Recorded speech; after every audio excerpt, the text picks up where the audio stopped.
I'm Rachel Rohr. This is my last semester here at UK, and I'm doing the bioenvironmental focus area. I actually started out in civil engineering because I knew that they had an environmental engineering track. And growing up, I was always outside. My parents and I would always go on hikes.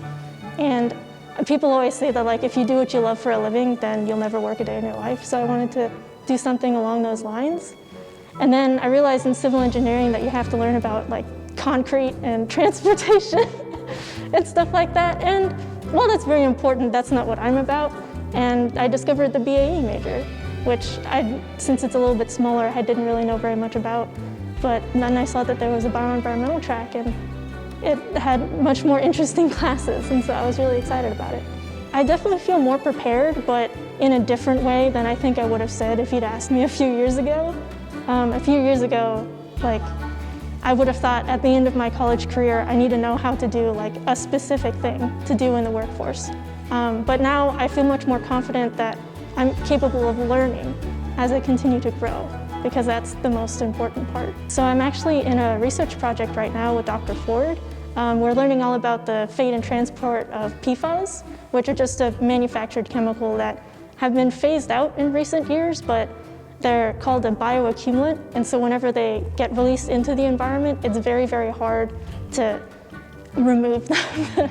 We just got started, so still getting my legs in the research, but it's really interesting because it's kind of an up-and-coming research area. A lot of people are looking at it right now. It's kind of a hot topic, and so there's so many people talking about it that you get to absorb a lot of information from different areas. So far, it seems like it's a lot of reading.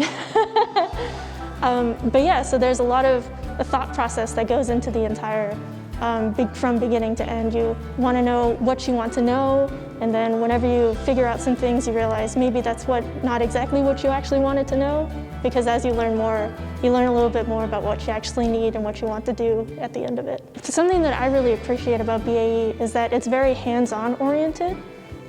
So whenever we're going through these classes, there are lots of classes that exist in other engineering disciplines, but we have a specific class for that thing just for us, because we learn how to apply that in the real world rather than just learning the theory of it. I'm hoping to get a job as an entry-level hydrologist for USGS. That's my goal. I've been really lucky here.